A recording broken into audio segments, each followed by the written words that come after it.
Hello, everyone. It gives me great pleasure to welcome you to this webinar titled, What Can You Do for the Royal College of Surgeons, Getting Involved and Making a Difference? I really appreciate you giving up an hour of your evening after a long day at work to be here.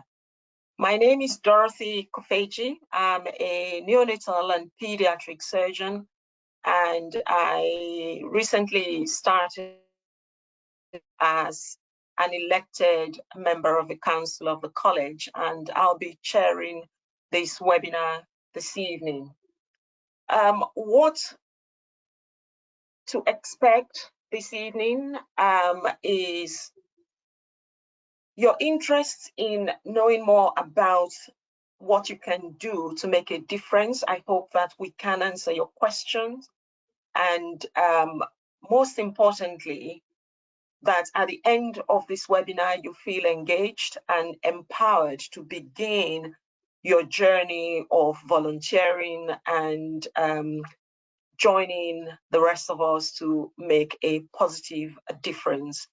And for those who are already doing work for the college, hopefully you will see that there are other opportunities and how you can engage even more and enjoy the journey, most importantly.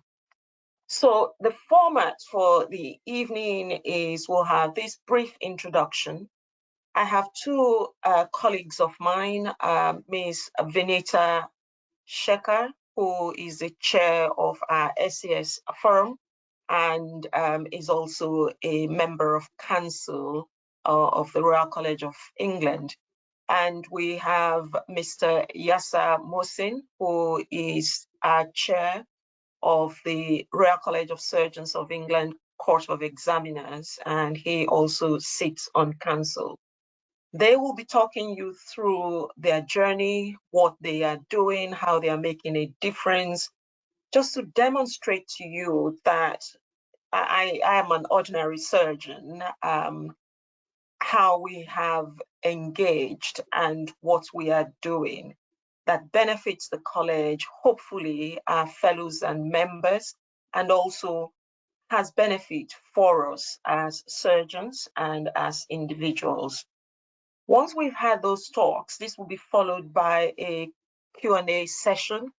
Please type your questions into the chat box and we will go through all of the questions at the end of the day.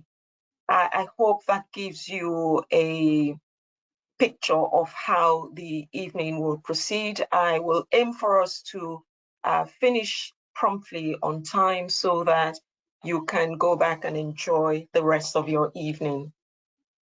So about me very briefly, just before we talk about, we have the first presentation. So I have held various roles in the college for close to 2 decades now.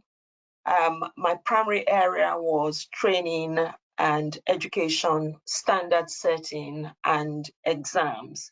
So I have worked as TPD, as chair of an STC, SAC liaison member, and I'm an intercollegiate board examiner. And these roles gave me the opportunity to work closely with really quite brilliant surgeons across the board, particularly my role as an RSPA. And subsequently, I was appointed as regional director for London South, which was a really interesting period. I did 2 terms.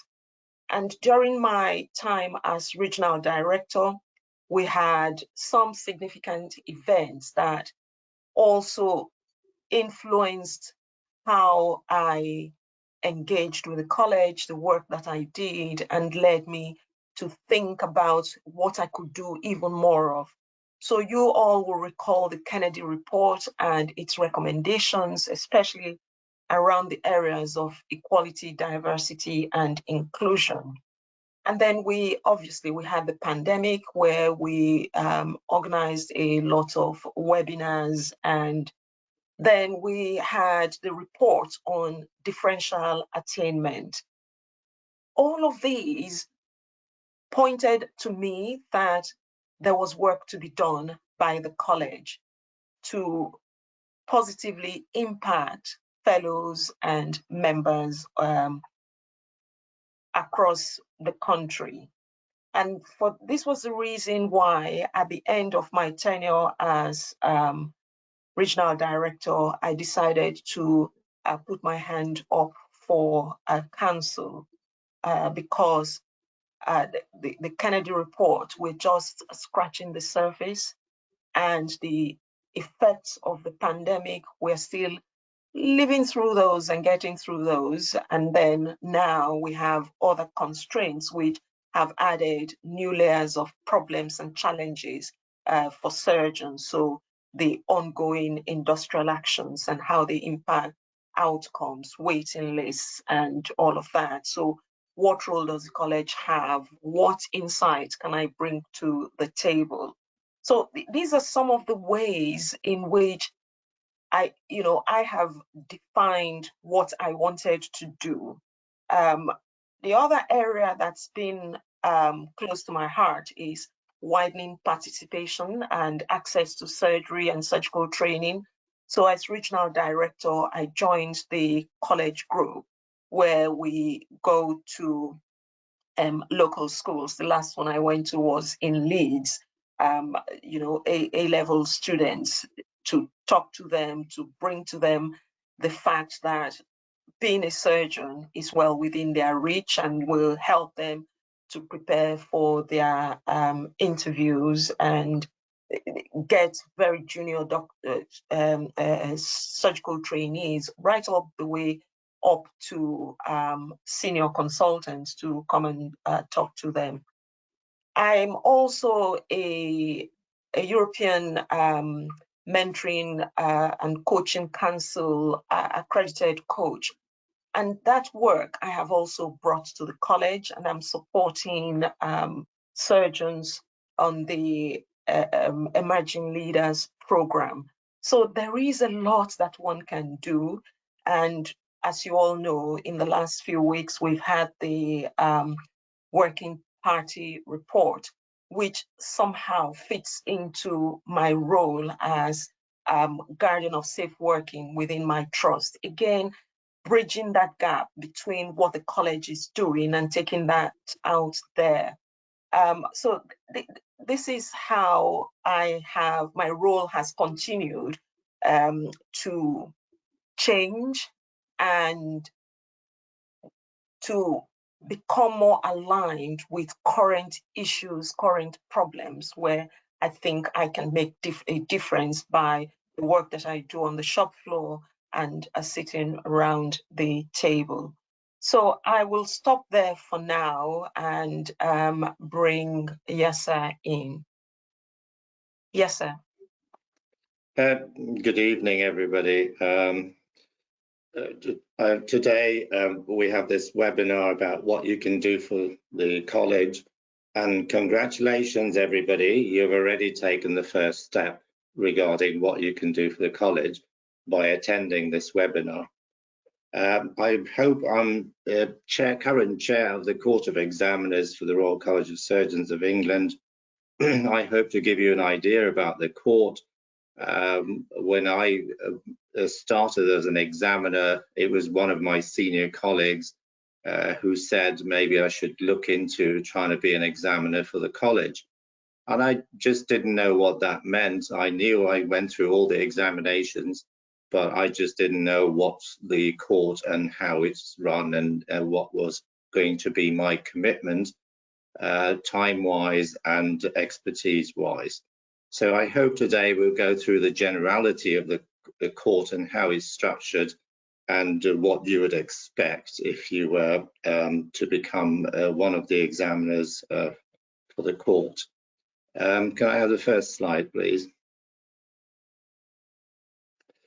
Just to give you a general idea, there's about 342 current members who are examiners, 218 in the UK, 124 overseas. There is constant recruitment into the court, and there's also a constant demitting from the court, either due to retirement or people have done their tenure and don't want to continue anymore. There are some who go into a stage where they are mainly comfortable with question writing, vetting and quality control of the questions rather than attending the examinations. We have, over the last few years, obviously in light of the Kennedy report, have recruited a few more examiners to change the diversity within the court itself.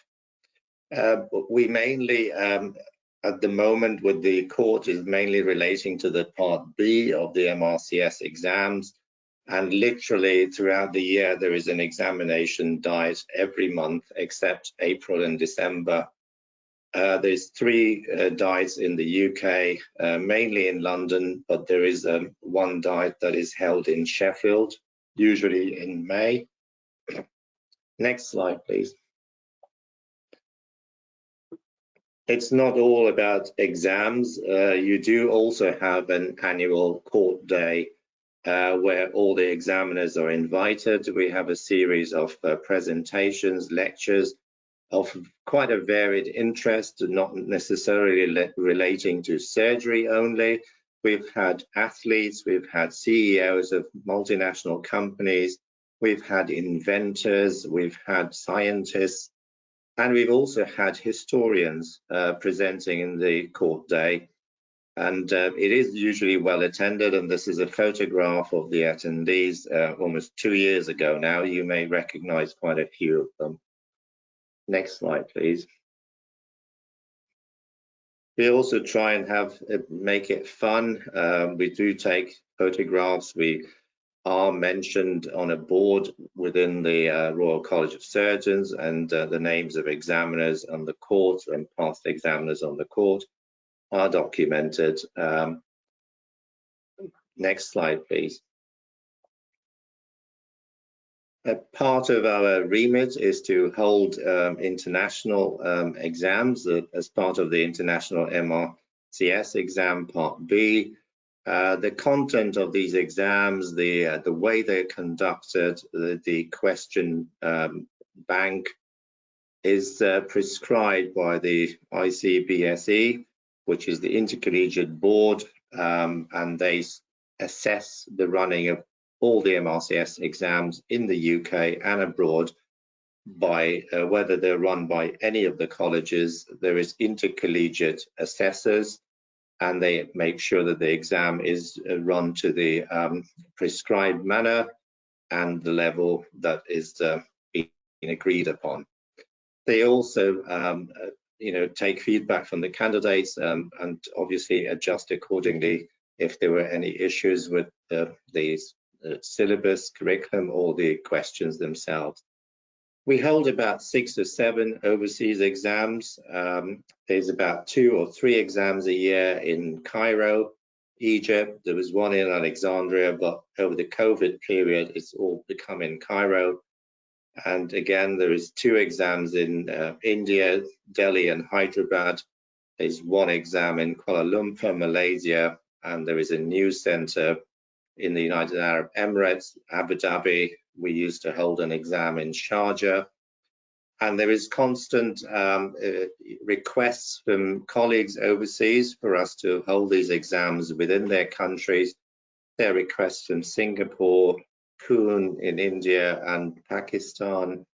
And obviously in these countries, there are quite a few surgeons interested in gaining the MRCS for a variety of reasons. And mainly it is to allow them a sort of international passport to continue their training.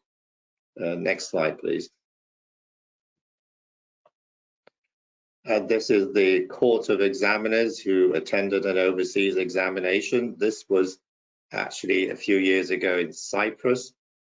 which is no longer a centre for the exams, and it just gives you an idea that the centres changed for various reasons.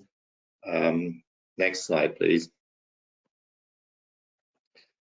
We also, this is a photograph of the examiners, some of the local examiners and the candidates, and we used to hold a ceremony at the end of the examinations and interact with the candidates. Some of these candidates, this is a few years ago, some of the candidates are now consultants in the UK, believe it or not, and they are obviously benefited enormously from having the MRCS exam being conducted in their own countries, and they don't have to interrupt their training and obviously save a lot of costs and expense to come to the UK just to sit the examination. Next slide, please. Regarding the eligibility criteria, the most important thing, obviously, you have to be, it used to be that you had to be a consultant within the NHS in the UK or abroad in an equivalent position, but now the rules have changed and non-consultant SAS grade surgeons are eligible if they have 8 years of clinical experience post-MRCS. It also used to be that you had to have an FRCS before you became an examiner. It is now acceptable to have an MRCS and the relevant clinical experience. The tenure is almost 16 years in total. Of course, if you wish to remain on the court, the total number would be 16 years, 6 years initially, plus 2 further discretionary terms. There is increasing diversity on the court, and we are increasingly looking for female examiners, which we don't have enough of, and it does not seem that there is a lot of candidates applying, and I would encourage anyone to apply, and the commitment, it can be varied to suit people's personal circumstances. We're still overwhelmingly male on the court, and I would encourage any female colleagues out there to apply. And as I said, the commitments, if that's what is making them reluctant, can be tailored accordingly. The applications are taken through the website, relevant newsletters, informing people when the applications are, when we open for applications, and it goes through a process, and we screen the applications, and we have a waiting list if that becomes necessary. Next slide, please. Now, a lot of you may have an idea about really why you would want to be an examiner, but I mean, most examiners will be very keen, and most surgeons are very keen to give back to the profession. And as an examiner, you play a vital role to train and mentor and assess the future generations of surgeons. And it ensures us being able to guarantee a safe and high quality care within the surgical community, especially overseas. They are very, very grateful for having a standard that they can aspire to, and a sort of certification that proves that they have reached that standard. It also allows an examiner to stay up to date with the latest techniques, and fields within the surgical world where the examiner may have lost touch with, like anatomy, physiology and pathology. It also allows the examiners to remain relevant and top of their field through seeing a lot of candidates and assessing them through examinations. Next slide, please. Obviously, being an examiner allows you an opportunity to teach as well as mentor future surgeons. It also allows opportunities to interact with younger generations, and it gives us a lot of insight in how the thinking and outlook within society has changed since our times as candidates in examination or as students in medical school. It allows you to develop surgical education, and by being an examiner, it also makes you a very good teacher in any of the courses that are available or you may wish to participate in. Next slide, please. Now, it's not all work. The college and the courts will reimburse all examiner expenses if you have to attend, if you're not within London or Sheffield area, and if you attend an examination for 3 or 4 days, all your hotel accommodation, meals, transportation are all reimbursed. And obviously it is a community of examiners that attend these diets, and you will get to meet a lot of colleagues, people you may know from many years ago, people who you're currently working with. It allows you to really network very well, and also discussions following, dinners and so on after the examinations, and you get to know what is really happening across the country or even internationally if you're examining abroad. If you're passionate about education, it really makes a difference to the profession to become an examiner, and I would urge you all to seriously consider that. Next slide, please. In summary, really an examiner, it challenges you as a surgeon. It allows you to have perspective. It allows you to be aware of where the shortfalls in training of young surgeons are, and it allows you to learn from younger surgeons. It allows you to learn from colleagues, and it allows you to learn from colleagues and other surgeons across the world. And you do develop relationships internationally, which have other sort of personal and societal benefits. You make a lasting contribution to this profession by being an examiner. Thank you very much. Thank you so much, Iyasa. We'll bring Vinita in. Vinita. Thank you very much, Dorothy, and thank you very much, Yasi, for showing the importance of being an educator. So my name is Vinita Shekhar. I'm a specialty doctor in maxillofacial surgery at Ninewells Hospital in Dundee, Scotland, and I chair the Surgical College in England's RCS Forum. And in addition, I also co-chair the Academy of Medical Royal College's SAS committee. And these two positions do give me a place on the council as an invited member. Next slide, please.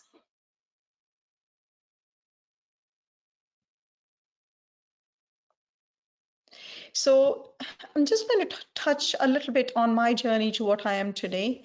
And it is not to glorify what I do or what I have done in the past, but to show the opportunities I have had in the past, which is open to all.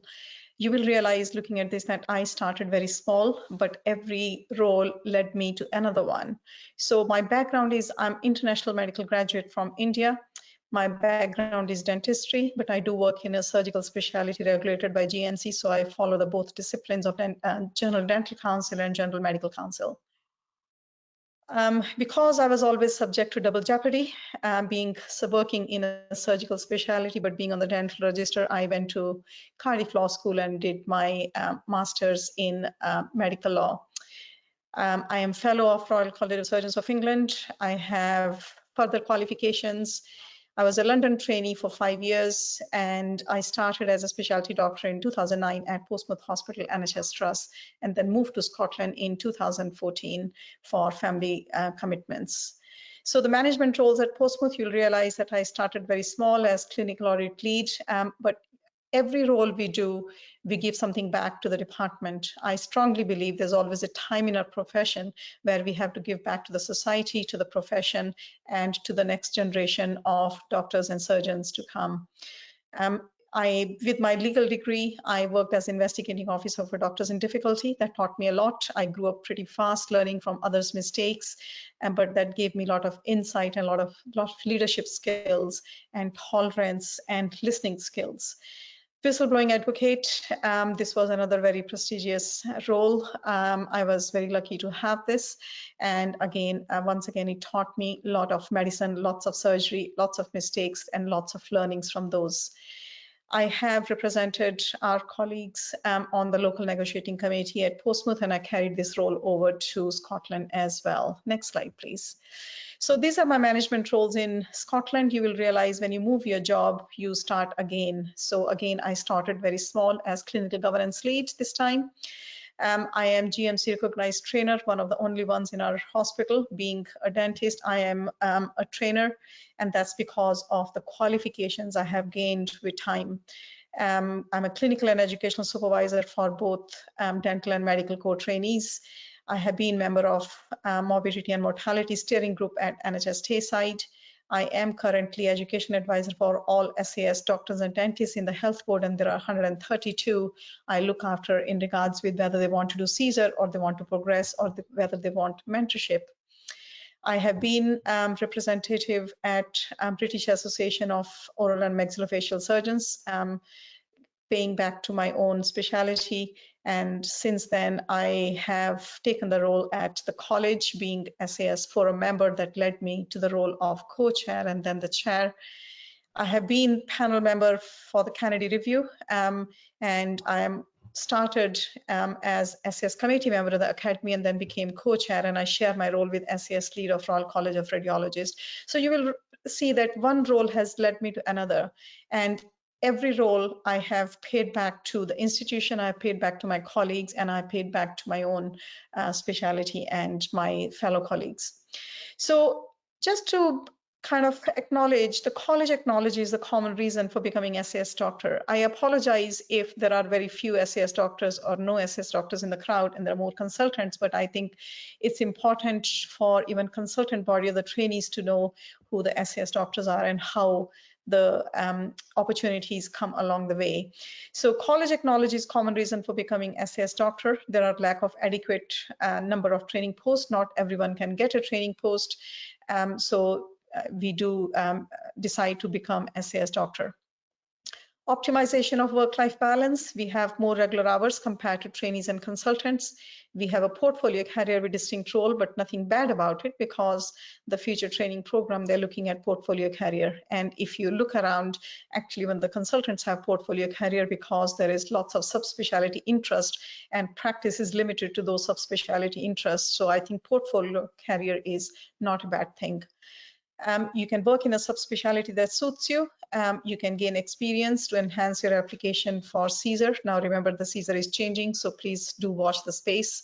The legislation changes in November and the new guidance will come out, and we will hopefully share in the form of a webinar. And then you can choose a specific geographical location without having to rotate to different units as a trainee. Next slide, please. Now, college also understands the challenges we have for SAS workforce. Variation is experience. We have to define our own goals and our roles, and we have to take ownership of our own training. Developing direction and decision making is not always easy, so some form of mentorship is always good, whether it is from your immediate senior colleagues or it is from the consultant colleagues or from the senior trainees. And then enabling the progression. So these are the common challenges, and college has been trying to work very hard, trying to look at each challenge and then provide opportunities to embrace the SAS workforce within the college membership and fellowship. Next slide, please. So what does college offer you? So educational support. Now we have a learning passport. I'm not sure how many of you know that. Learning passport is something commonly used by trainees, but now is also available for SAS surgeons. And it has different e-learning modules that can be used that can enable you to progress from one year to another, one threshold to another, or from the specialty doctor to specialist doctor. The examination courses, you can prepare for those courses by attending one of these. You can have educational courses with discounted prices for members and fellows, so please do look out when you try to book for these courses. We have research fellowship opportunities that have been made available in the last couple of years, and do look out, and if you're interested in research, please do apply for those fellowships. Leadership training, we have Emerging Leaders Program. It is open to SAS surgeons. You can not only become part of the emerging leader by undergoing the training, you can also, following that, become a mentor for young emerging leaders. Then we do have confidential support and advice service, no matter what advice you need it on. So you can always give us a call and someone can speak to you in confidence and advise you as appropriate. So the next question I have to ask is, while college understands the challenges for us, do we understand the challenges for the college? So some of the college challenges college has is the database. The SAS database, it's very, very hard. Recognizing who the SAS members and fellows are is a challenge, not just for the college, but also for local institutions. Engagement with SAS members and fellows. Now, to me, it is a two-way road. While college engages with you in different ways, today is one of the ways by holding a webinar for its members, also college newsletters or college website. I'm not sure how many have seen the college website. It is changing by the day because since Kennedy Review, we have been updating and redesigning our website. Now, SAS workforce is a diverse group with diverse needs. It can be specialty specific or it can be person specific. And expectations are diverse, one surgeon to another, and there are different expectations from the college. So college has lots of challenges and it cannot face those challenges unless we communicate and we engage with the college and let them know what we need. Next slide, please. So my question for you is, what can you do for the Royal College of Surgeons of England to help you and to help the college? So it's again, give and take. Next slide, please. So first thing I would expect you to do is please go to your membership account and update your personal information. That should include your name, your post nominals, your workplace, contact information. That should also include not just the email, but also the mobile number. Do explore the college website and use all the college resources for your own educational professional development. And please do engage with your immediate colleagues if they need, and those resources would be useful for them. We don't mind those resources to be used if they're open to non-members, because several resources are open to wider workforce who may or may not be our members or fellows. Get to know your representatives within the college. So SAS Forum has 10 members and get to know them. You might find that you might want to join us. So get involved with the college work and share your vision, because your vision will define college's vision. And it is nice for us to know what you want us to do rather than for us to decide what we should be doing for you.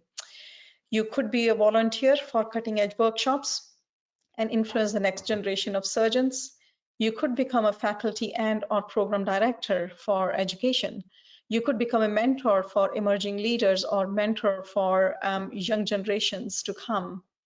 You could become a regional and or devolved nation directors. These are the roles that are open to SAS surgeons. You could get recognition by your association for regional specialty professional advisor roles. So please do ask your association how you could be recognized. You could become advisory appointment committee assessor, and the college does provide training for both RSPA and AAC roles. So once you have the recognition and you're interested, please do apply. There is a certain criteria and the application forms are available on college website.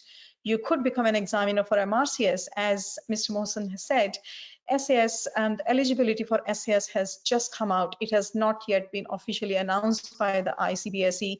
We are waiting for the written confirmation, but yes, informally, I think Mr. Mohsen has been very kind, trying to kind of share the information with you all that we are allowed to be examiners. So do spread the word, and we should be out with an official announcement from the college.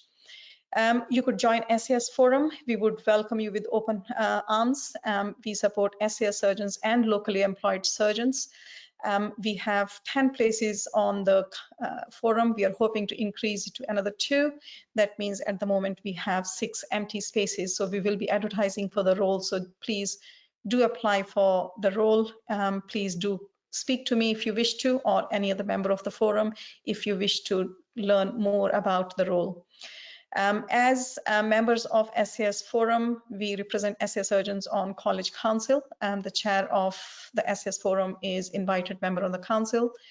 Membership and Engagement Committee that deals with membership issues, Global Affairs Standing Committee that deals with international graduates and international educational programs. Then we have Research and Quality Standing Committee dealing with research opportunities. Learning and Assessment Committee focus is on education and quality improvement. Workforce and Training Committee looks at our future workforce, and you might have come across the workforce census, and we are hoping for the workforce census results to be shared in sometime in November. We have Future Surgery Advisory Board, and the Future Surgery Conference happens every year. It is this year in November 14th and 15th, and I hope many of you will be joining us on the day. Do come and join us. We have SCS focus session, but 2 days conference has lots to learn no matter what grade of surgeon you are. We have Women in Surgery Forum, and we have Pride in Surgery Forum. So you can see there are lots of opportunities here for you all to get involved and give us your vision and share your vision. So how do you get involved? Keep an eye on opportunities by exploring college website regularly, reading college newsletter regularly, and if you don't get them, please do ask college that you don't get them and why not. Explore our hub on the college website and learn what we do. Do contact our forum members for advice and direction, and not just asking for direction, do provide us direction, because as I said before, it's a 2-way road. We would love to hear from you. Next slide, please. So the future challenges, colleges facing challenges, especially as the work has increased, the more challenges come our way. The first challenge we have is engagement. Again, it's a 2-way road.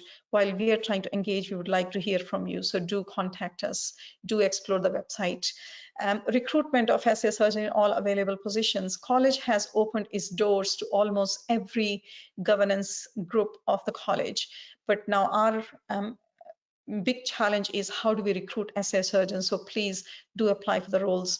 We want to increase visibility of SCS workforce in the college and at the workplace, and sustainability of our work and reform it brings is the biggest challenge we hold, and we would hope to go back in time. I have put some kind of my email details in case you want to get in touch with me. I also have here the web address for our SCS hub on the college website. So please do explore and do share your thoughts in regards with what more we can do for you. Thank you. Thank you, Vinita. So I encourage you to please type your questions into the chat box. It is our college. We have to make it work for us how we wish to see it work for us. Anyone and everyone, fellows and members, everyone is welcome. So being at this webinar is the first right step. I hope that you will actually put yourself forward. Just to emphasize that all of the roles are equally important. The work we do for the college, and you will be supported by the core group of staff who are based in the college in the different areas. There's training and there's ongoing support. I would like to use this opportunity to talk about where the current need is. There's need everywhere, but there are areas of focus. So regional directors, at the moment, we have vacancies in South Central, that's the Oxford area, and the West Midlands. So if any of you on this call is interested, I'm very happy for you to speak with me, contact somebody at the college, and I can talk to you about what a wonderful experience is to be a regional director and how much of a difference you can make. Please do put up your hand and put in an application. In the recent few years, it has become even better organized and better supported. So there is no better time to want to take on the role of regional director. We also have a need for surgical tutors. Again, a very impactful role. You will get some PAs from your trust. You will influence junior surgeons in training directly. And it's a very good way to start to engage with the work that the college does. Finally, I'd just like to draw your attention to upcoming council elections. Nominations will open in the first week of January. Please put yourself up to stand for election. But if you do not feel ready, that's fine too. Do engage with the process and make sure that your vote counts. I hope that you have gained some useful information from our two excellent speakers who have spoken quite broadly. So it doesn't matter if you're a consultant, if you're an RCS surgeon, there are opportunities for you. The college needs you, and you'll benefit too from the time that you give up to work for the college on behalf of your colleagues and for betterment of surgery. Questions, please.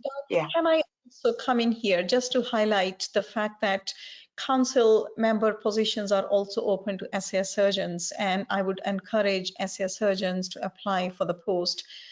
It is always nice if you have some form of experience within the college, because your recognition for that role goes a long way, but it is not necessary, it's not mandatory.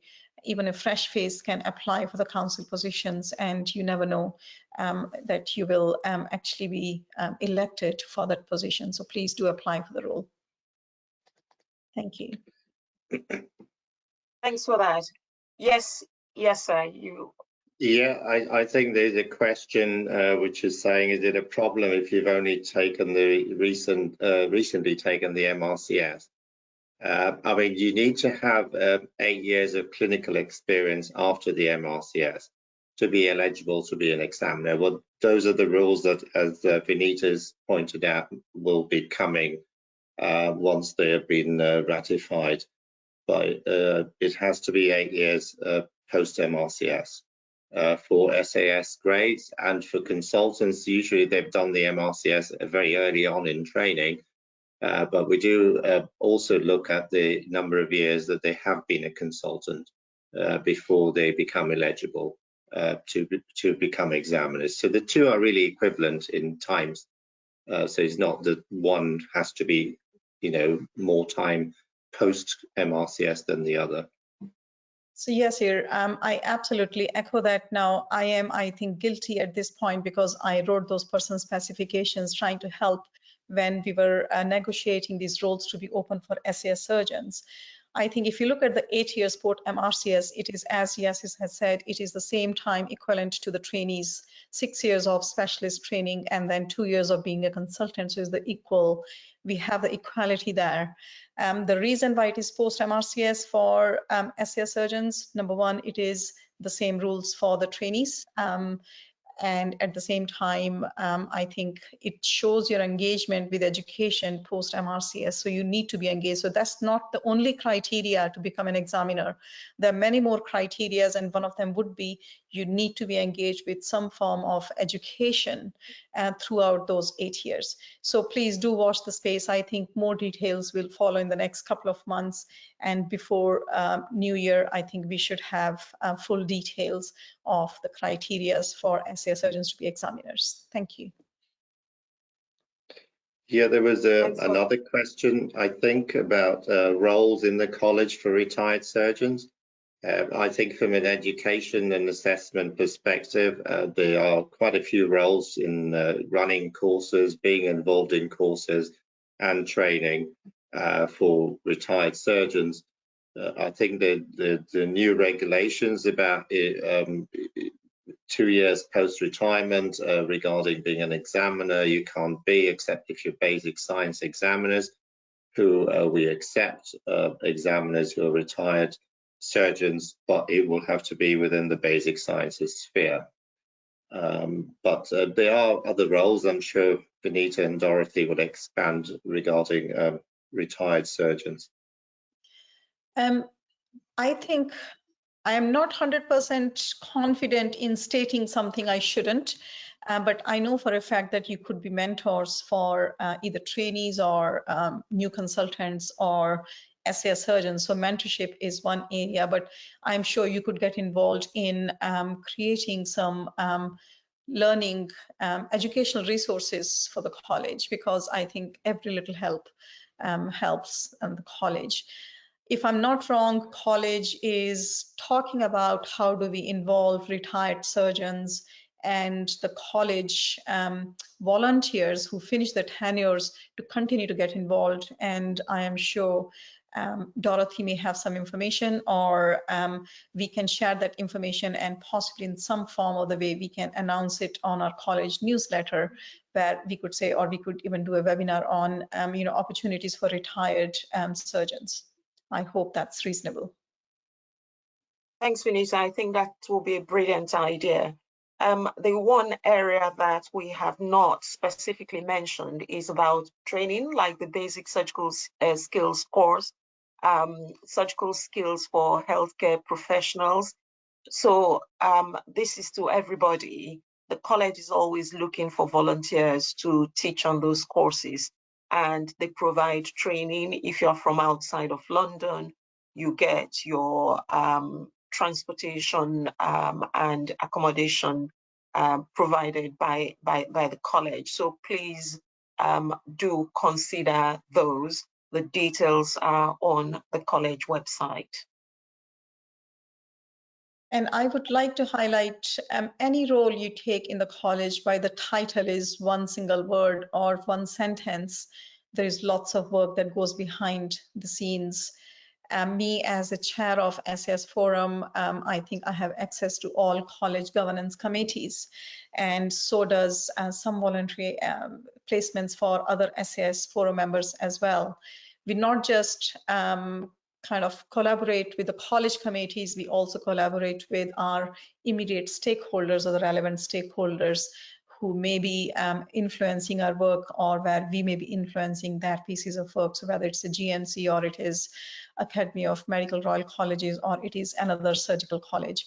So we do collaborate in a wider capacity with different stakeholders. So if you have interest in any specific role, please do get in touch and we can explain more. But I certainly will be asking you to sincerely apply for SAS Forum membership, for which we are hoping to announce pretty soon. The applications will be open in the next few weeks. There's an thank you, Vanita. There's an interesting question. Somebody has asked if there's a link to look at becoming an examiner and stuff like that. And so the links will be put up at the end. So please be on the lookout. And somebody has put in a question. I am an international medical graduate, general surgery, 7 years in surgery, moving to the UK soon as a registrar. Please guide me through opportunities for doctors like me. Thank you. Vanita, do you want to make a comment on that very briefly? That's right. So I can answer that question. So international medical graduate, if you're starting as a registrar in surgery in UK, you're mostly taking a locally employed post. So you will be LED, and as SAS Forum, we do represent LEDs. So opportunities, I think first you should try to establish yourself. So learn about NHS governance, law and ethics that are very highly placed in United Kingdom. So I would say, please do invest 1 year in learning what you need to learn about NHS. I'm sure you're a very good surgeon and you know your professional role, but learning NHS is very important. So first year should go focusing on learning the governance of NHS. Within the trust, there are lots of resources for international medical graduates. You'll have SCS Tutor. SCS Tutor can guide you. The deaneries have links for international graduates. The college has lots of resources for international medical graduates, and we might be bringing some more resources in the near future. So if you explore our websites, there is lots of information on induction for international medical graduates and the courses they should do. Concentrate on some leadership courses, communication courses, and some project management courses. There's a lots and lots. So when you arrive in UK, please do get in touch with our forum. We can guide you and we can help you as much as we can and signpost you to the right direction. Thanks, Vinita. So basically, there's lots of help out there, but you've got to do the basics and learn what it means to work in the NHS in the first instance is what I hear you say. Thank you. Perhaps Yasa wants to say a word or two. Yeah, I mean, it's not an unusual situation. It's quite common people to move to the UK after a few years of surgical experience abroad for various reasons. I would echo exactly what was being mentioned by Vinita. I would also, make sure that you plan to sit the right certification examinations and learn the different systems of examinations that we have in the UK that may be quite different from anywhere else internationally, depending where you're based from. So first steps is MRCS and FRCS and so on if you want to pursue a career in surgery, either here or abroad. I think you need to make the time for that. You need to make the effort for that. Otherwise, progression becomes very difficult. There is another question, if there is a link, and I'm sure Jane has put that we will share links in the post event. But even if you explore the college website and go to the opportunities or examinations, I think there are application forms and links to where you can find all that information. So it's a question of just spending some time on the college website and finding that link. But as Jane has mentioned, we will post these links in the post event. And perhaps a contact email or something to guide people. So thank you for that. Are there any more questions? Okay, final thoughts from you, Yasa, please. Right, I think that we've outlined only the very few roles that come to mind about what you can do for the college.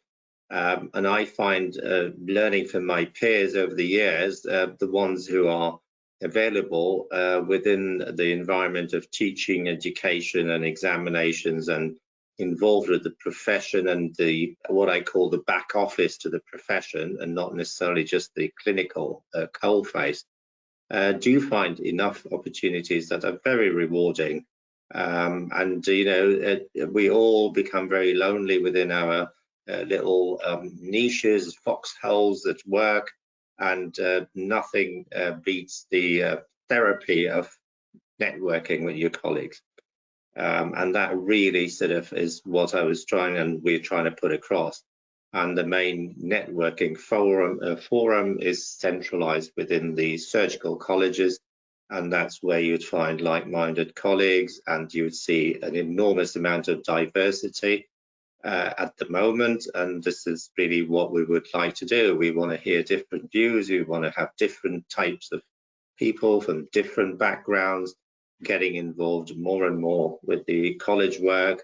And we're not beyond listening to innovative new ideas about what the college could do and why you want to do it through the college. So that's also another opportunity that I need to emphasize. Thank you. Thank you so much. And Vinita, what I'm looking for is How did you feel when you started getting involved? What were you self-conscious about? What was it that spurred you on? It's quite interesting question because I was never looking for a position. I think it was recognized by one of my fellow colleagues that I was very good at audit and governance. So hence I was given the role of clinical audit lead. But it was quite interesting for me once when you do the role, how you actually create links, not just within the department where you're doing that role, but also outside the department. It was pretty quickly I developed my contacts with NICE, Dr. Foster, within the college quality assurance team, and many more other organizations who are sitting in the clinical effectiveness team. And if you do a good job, if you do an honest job, people do handpick you and put you in another role. And that's how having a legal qualification, having good organization skills, and being disciplined in what we do. I was given Chief Investigating Officer for Doctors in Difficulty role in the corridor by the medical director. That was a very daunting experience because I thought I was in trouble, not realizing actually they wanted my help rather than me wanting their help to get me out of trouble. And that has been interesting. So I have never looked for the roles. I have been, I think, very privileged where if you do an honest job, I think you do get given the new role.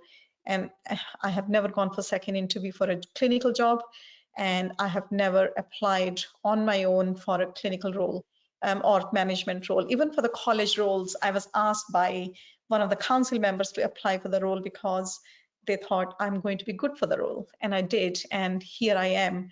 So as an international graduate, when I came to the country, I worked as a till girl for 2 years in Marks and Spencer because I couldn't find a job. My husband could find a job, but I couldn't. And I didn't want to get a job where I had to separate the family in 2 different geographical locations. But look where I am today. I am a dentist, but I am a RCS lead for all 4 nations, whether you are a dentist or a doctor, or whether you're a surgeon, no matter what specialty, I'm RCS lead for all 4 nations. So that shows actually there are so many opportunities. You don't need to look for the opportunities, they find you, but just be honest and be ready to give. Don't try to do to enhance your CV. Do these roles because you want to give something back to the profession. That would be my message. Thank you very much. Thank you. And from my perspective, when you do decide to start engaging in this way, you want to put yourself forward. It can feel a bit daunting. You can feel, is this the right thing to do? You may feel you may not have the support within your local team or your trust. But if you have if you're convinced that you're going in there for the right reasons, you want to make a difference, you've got something to contribute, the college is such a welcoming place that very quickly you find allies, you find help, and people call you back and people ask you, how are you getting on? And when you get on projects, there are people to work with. So it's just to encourage everyone, do not be daunted. It can feel daunting when you start, and it can feel like a lonely place, but it is a good place. And with your conviction, you can go all the way. Absolutely. So Dorothy, I would like to say is, if I look at myself, how I think is everyone does a clinical job, but what we need to think is what else do we do? And that's where I think we need to find our niche and try to stand in the crowd. And college for me is my professional home. And I can tell from within my own heart that I find more at home in the college than in a clinical environment, because it's a very lonely place at work. You're busy within your own clinic, within your own theaters, you do a job, you come back home. But when you come to college, you really mingle with number of people with different backgrounds, and you learn from those people because they're all good at something. And everyone is good at something. No one is perfect, but you are good at something. So please do identify your niche and just follow your heart and your mind. Thank you very much. And with 1 minute to spare, I'd like to thank all of you for giving up an hour of your evening to join on this webinar. And I'm also putting in the thanks there for the work that you will be doing to support the college and make a difference. I'd like to thank my wonderful colleagues, Yasa Mohsen and Vinita Shekhar, for all the work that you do and for your excellent presentations this evening. Finally, to Jane Roberts and all of the events team, thank you so much for putting this together, and good luck. Thank you all, and goodbye. See you at the next seminar. Thank you all. Bye-bye.